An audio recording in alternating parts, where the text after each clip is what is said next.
ఒకసారి అందరం గట్టిగా హల్లెలూయా. ఇంకోసారి సరిపోలేదు, హల్లెలూయా.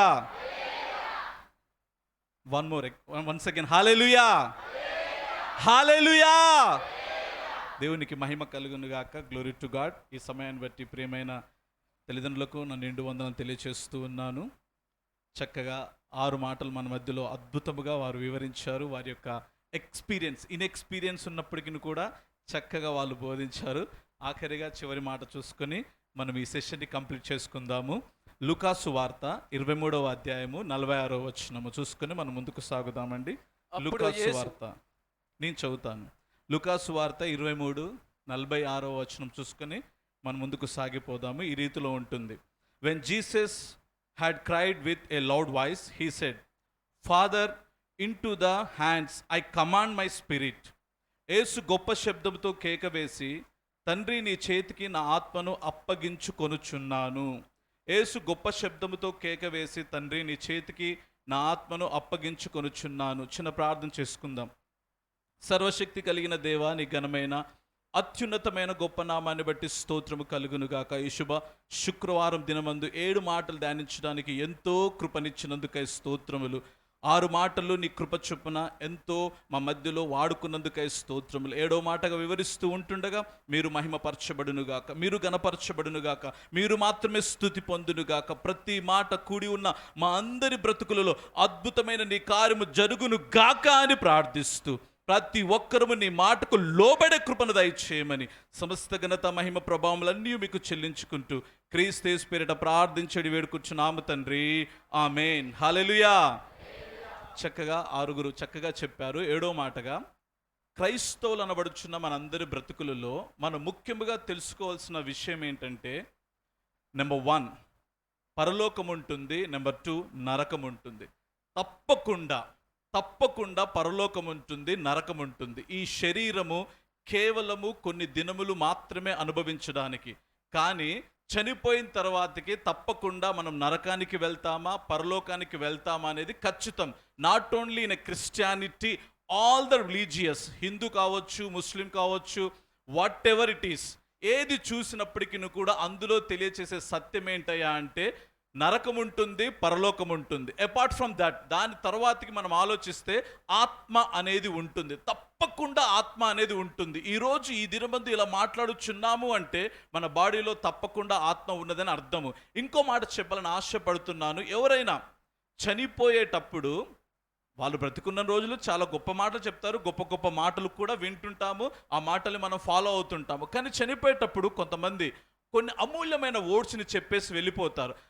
ఆ మాటలు ఎంత విలువైనవి అంటే వాటికి మనం వెలకట్టలేనిది. బ్రతికున్నప్పుడు చెప్పిన మాటలకు విలువ ఉంటుంది, కానీ చనిపోయే ముందు చెప్పే మాటలకి అతి ప్రాముఖ్యమైన విలువ ఉంటుంది. ఎంత ప్రాముఖ్యమైన విలువ ఉంటుందంటే, ఆ మాట నా బ్రతుకులో జరుగుతుంది, ఆ మాట నా బ్రతుకులో ఇలా ఉంటుంది అని దానికోసం ఎదురు చూస్తూ ఉంటాము. అందుకనే యేసుక్రీస్తు ప్రభుల వారు చనిపోయే ముందు పలికిన అన్ని మాటలకు విలువ ఉంది, కానీ 7 మాటలకి అతి ప్రాముఖ్యమైన విలువ ఉంది. ఆయన చెప్తూ అంటున్నాడు, నా ఆత్మను అప్పగించుచున్నాను అంటాడు. ఆత్మను అప్పగించుచున్నాడు. ఇక్కడ మనం 2 విషయాలు తెలుసుకోవాలి. ఆయన మనకు ఆత్మ ఎందుకు ఇచ్చాడు, నెంబర్ 1. నెంబర్ 2, ఆత్మను ఎందుకు అప్పచెప్పాలి. నెంబర్ 1 మళ్ళీ చెప్తున్నాను, ఆయన మనకు ఆత్మను ఎందుకు ఇచ్చాడు. నెంబర్ 2, ఎందుకు అప్పచెప్పాలి. ఎందుకు ఇచ్చాడు, ఎందుకు అప్పచెప్పాలి. ఎందుకు ఇచ్చాడంటే దానికంటే ముందు ఒక విషయం చెప్పాలని ఆశపడుతున్నాను. ఆత్మ అనేది నిజముగా ఉంది. యూఫ్రటీసు నది, దేవాతి దేవుడు ఆది కాండములో ఈడెన్ గార్డెన్ క్రియేట్ చేసినప్పుడు అందులో ఒక నదిని ప్రవహింపచేసి దాన్ని 4 శాఖలుగా విభజించాడు. అందులో యూఫ్రటీసు అనేది ఒక నది. ఇది టర్కీ దేశంలో పుట్టి ఇరాన్, సిరియా ప్రాంతంలోకి వెళ్ళి అక్కడ ఉన్న ఒక సముద్రంలో అది కలుస్తుంది. ఈ యూఫ్రటీస్ నది ఎప్పుడు, ఈడెన్ గార్డెన్, ఏదెను వనము ఏర్పడినప్పటి నుంచి ఇప్పటి వరకు దాదాపుగా బిఫోర్ క్రైస్ట్ నుంచి ఆఫ్టర్ క్రైస్ట్ 4000 సంవత్సరాల నుంచి ఎండిపోకుండా అది ప్రవహిస్తూనే ఉంది. దాదాపు ఇది 3 దేశాలను కలుపుతూ చాలా పొడవైన రివర్గా, అమెజాన్ రివర్ తర్వాతకి చాలా పొడవైన రివర్గా దీనికి పేరుంది. అలాంటి గొప్ప చరిత్ర కలిగిన యూఫ్రటీస్ నది ఎండిపోవడం స్టార్ట్ అయింది. ఈ మాటలను ఎందుకు చెప్తున్నానంటే ప్రకటన గ్రంథము ఆ 9వ అధ్యాయము 14వ వచనంలో ఉంటుంది. యూఫ్రటీసు నది ఎండిపోయిన తర్వాతకి దాని కింద ఉన్న 4 ఆత్మలు బయటికి వచ్చి ఈ లోకంలో 3వ వంతు భాగాన్ని నాశనం చేస్తాయి. ఒకటే నెల ఒకటే తారీఖు, same date, same year, same time, same సెకండ్లో వస్తాయని చెప్పారు. ఒకసారి మనం ఆ క్లిప్ చూద్దాము. Have a clip. ఆ క్లిప్ చూద్దాము, అప్పుడు తెలుస్తుంది నిజముగా ఆత్మలనేవి ఉంటాయా, ఆత్మల ఘోష ఎలా ఉంటుందో ఒక్కసారి చూద్దాం మనము. Have a clip that.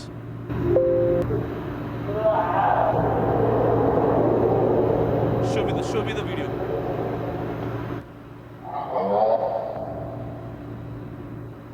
Listen carefully. ఆత్మల ఘోష అది, ఆత్మల ఘోష అది. భయమేస్తుంది కదా. భూములో ఆత్మలు ఘోష పెడుతున్నవి.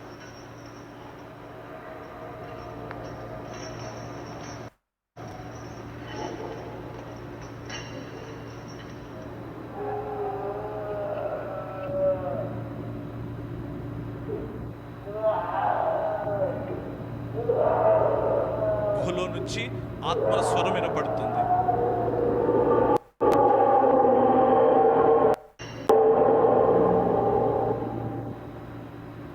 హల్లెలూయా. భయపెట్టడానికి చూపించట్లేదు, ఇట్స్ ఎ ఫ్యాక్ట్. ఎప్పుడు నేను బైబిల్ చెప్పాలని ఆశపడినప్పుడు కొంచెం హిస్టరీ చెప్పాలని ఎప్పుడు ఆశపడుతూ ఉంటాను. ఇది నిజం, సత్యం. యూఫ్రటీస్ నది దగ్గర అది ఎండిపోయింది. అందులో ఒక గుహ కనపడింది. ఆ గుహ దగ్గరికి వెళ్ళి సౌండ్ వస్తుందని చెప్పేసి అక్కడ హోల్ చేసి చూస్తే అందులో నుంచి ఈ విపరీతమైన శబ్దాలు. 4 దూతల్ని దేవుడు అక్కడ బంధించి ఉంచాడు. ఆత్మ ఎప్పుడూ బ్రతికే ఉంటుంది. శరీరము మట్టికి మన్నైపోతుంది, కానీ ఆత్మ ఎప్పుడు అలాగే ఉంటుంది. దేవుడిచ్చిన ఈ ఆత్మను మనం ఏం చేయాలి? దేవుడు అసలు ఫస్ట్ ఆఫ్ ఆల్ దేవుడు మనకు ఆత్మను ఎందుకు ఇచ్చాడు ఒకసారి చూద్దాము. లూకాసు వార్త చెల్లి చెప్పారు, మళ్ళొకసారి దాన్ని నేను రిపీట్ చేస్తాను. లూకాసు వార్త 4వ అధ్యాయము 18వ వచనంలో ఉంటుంది. ఆత్మను దేవుడు మనకు ఎందుకు ఇచ్చాడు అంటే అందులో అద్భుతమైనటువంటి మాటలు ఉన్నవి. అక్కడ ఏమనుందంటే, ప్రభు ఆత్మ నా మీదికి వచ్చి, ఆయన బైబిల్ ఓపెన్ చేసి చదువుతున్నాడు. ప్రభు ఆత్మ నా మీద ఉన్నది గనుక నెంబర్ 1 బీదలకు సువార్తమానం ప్రకటించడానికి. ఈ లోకంలో దేవుని సువార్త అందని వాళ్ళు చాలా మంది ఉన్నారు. దేవుడు మనకు ఆత్మను ఎందుకు ఇచ్చాడు అంటే ఈ దినమందు మనం చాలా సంతోషముగా ఉన్నాము, చాలా ఆనందంగా ఉన్నాము. కానీ ఒక విషయం మనం గుర్తుపెట్టుకోవాలి, సువార్త అందని బీద ప్రజలు ఎందరో ఉన్నారు. నెంబర్ 1 వారికి సువార్తను ప్రకటించడానికి. ఎందుకు సువార్త ప్రకటించాలి అంటే నిజముగా ఎన్నో భయంకరమైన పరిస్థితుల్లో కొట్టుమిట్టులాడేవారు ఈ లోకంలో ఉన్నారు. ఒక్కరైనా మమ్మల్ని కాపాడేవారు, ఒక్కరైనా మమ్మల్ని విడిపించేవారు, ఒక్కరైనా మా కోసము ఇదిగో మేమున్నామని చెప్పేవారు ఉన్నారేమో అని ఆశతో ఎదురు చూసే వాళ్ళు ఎందరో ఉన్నారు. ప్రభు కృపను బట్టి దేవుని సువార్త మన దగ్గరకు వచ్చింది. ఈ దినమందు రక్షించబడడానికి దేవుడు కృప చూపాడు. హల్లెలూయా. ఇలాంటి భాగ్యము లేని వాళ్ళు చాలా మంది ఉన్నారు. దేవుడు మనకు ఆత్మను ఎందుకు ఇచ్చాడంటే సువార్త భారాన్ని మన మీద పెట్టాడు. ఇది జ్ఞాపకం చేసుకుందాం. మనం చేసే ప్రతి స్థలములో, మనం పని చేస్తున్నాం, టీచింగ్ చేస్తున్నామా, సాఫ్ట్వేర్ జాబ్ చేస్తున్నామా, కూలి పని చేస్తున్నామా, మేస్త్రి పని చేస్తున్నామా, వాట్ ఎవర్ ఇట్ ఈస్, దేవుడు మన మీద పెట్టిన ఆత్మ భారం ఏంటో తెలుసా? సువార్తను ప్రకటించాలి. అయ్యా నేను ఒకప్పుడు నాది స్థితి, కానీ ఈ దినమందు దేవుని సువార్తను బట్టి, దేవుని మహాకృపను బట్టి దేవునికి కుమారుడిగా మార్చబడ్డాను. హల్లెలూయా. సువార్త చెప్పే బాధ్యత మన మీద ఉంది. నెంబర్ 2 చెరలోనున్న వారికి విడుదల కలగ చేయడానికి దేవుని ఆత్మ మన మీద ఉంది. ఎంతమంది చెరలో ఉన్నారండి. మొన్నటి దినమందు చెప్పాను, ఒంగోలు పట్టణానికి వెళ్ళినప్పుడు ఆ ప్రాంతంలో వారి భయంకరమైన కట్టు బానిసలు చూసినప్పుడు చాలా బాధేసింది. నిజముగా ఇలాంటి బ్రతుకులో బ్రతికే వాళ్ళు చాలా మంది ఉన్నారు. అలాంటి వారికి విడుదల ఇవ్వడానికి ఎందుకు ఈ మాట మరీ జ్ఞాపకం చేస్తున్నాను అంటే ఈరోజు దేవుని మహాకృపను బట్టి చాలా సంతోషంగా ఉన్నాం. భారతదేశంలో మనకు దొరికినంత స్వాతంత్రత ఇంకెక్కడ దొరకదు అండి. వేరే కంట్రీస్కి వెళ్తే ఎంత దారుణంగా ట్రీట్ చేస్తారో తెలుసా? వేరే కంట్రీస్ దాకా ఎందుకండి, మనం చూసాము పల్లెటూళ్ళలోనే మొగుడు చనిపోతే ఎంత దారుణంగా ట్రీట్ చేస్తున్నారు, గాజులు పలగొట్టడము. అంతేకాదు పురాతన కాలంలో భారతదేశంలో ఎంత భయంకరమైన పరిస్థితి, సతీ సహగమనం, భర్త చనిపోతే భార్య కూడా ఆ మంటలో దూకేసే స్థితి, ఇంత భయంకరమైన పరిస్థితిలో ఉంది. దేవుడు మనకు ఆత్మను ఎందుకు ఇచ్చాడు తెలుసా? ఇలాంటి చెరలో ఉన్న వారికి విడుదల కలగ చేయడానికి. హల్లెలూయా.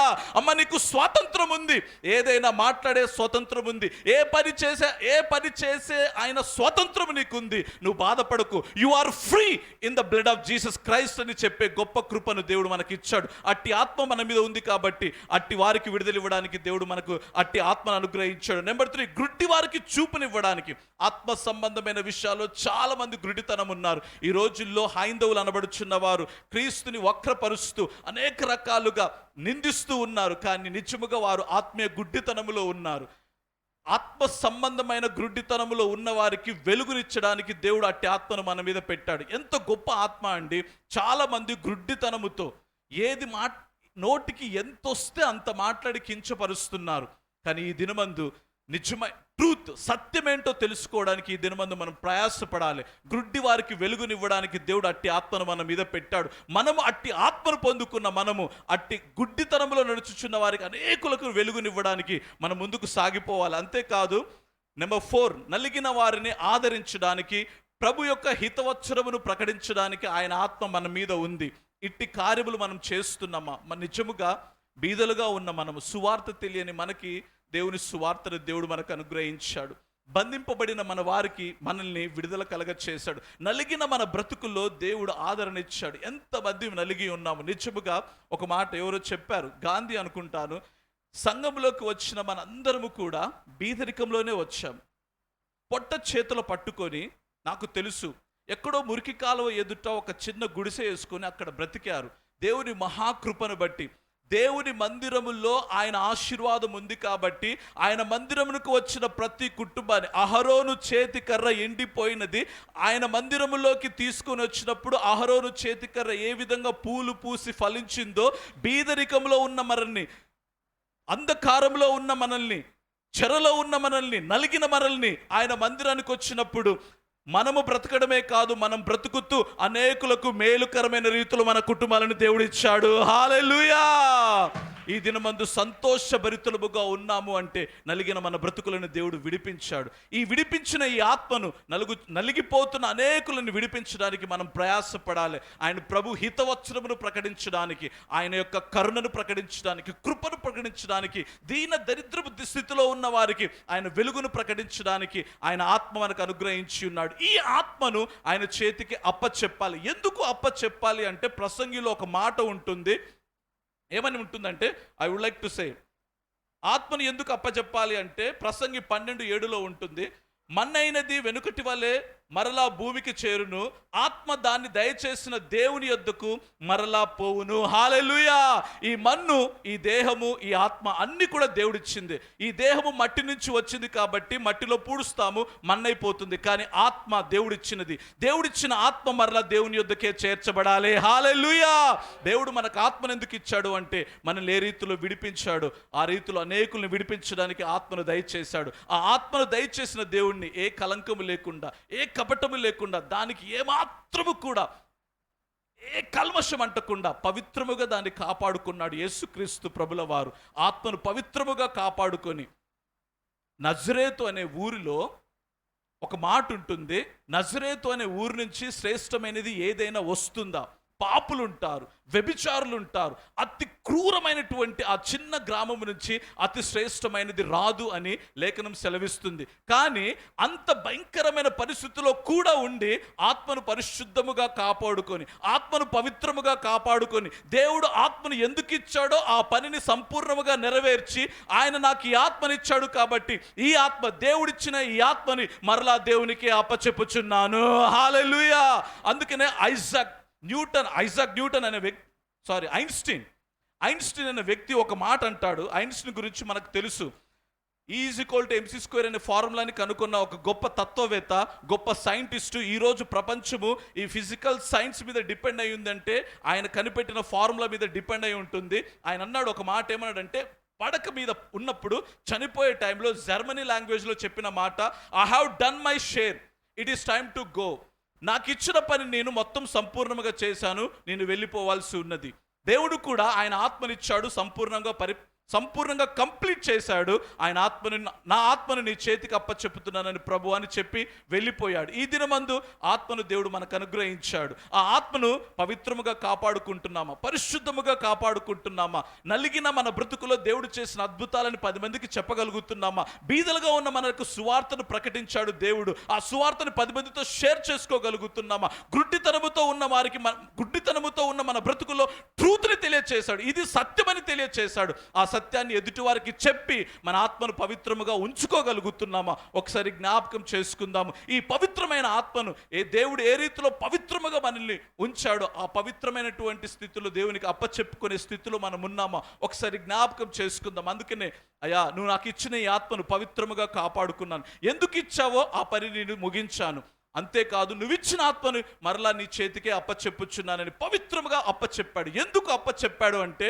క్రైస్తవులు నడుచున్న మన బ్రతుకుల్లో నిత్య జీవం అనేది ఒకటి ఉంది. హల్లెలూయా. మనిషికి ఖచ్చితంగా మరణం ఉంటుంది, కానీ ఆత్మకి మరణం ఉండదు. ఎన్ని యుగములైనా మంచి చేస్తే దేవునితో పాటు యుగ యుగములు ఏలుతాము, చెడు చేస్తే నరకములో యుగ యుగములో అంత్య శిక్షను అనుభవిస్తాం. నిత్య జీవమున్నదన్న సత్యాన్ని గుర్తు చేసుకుందాం.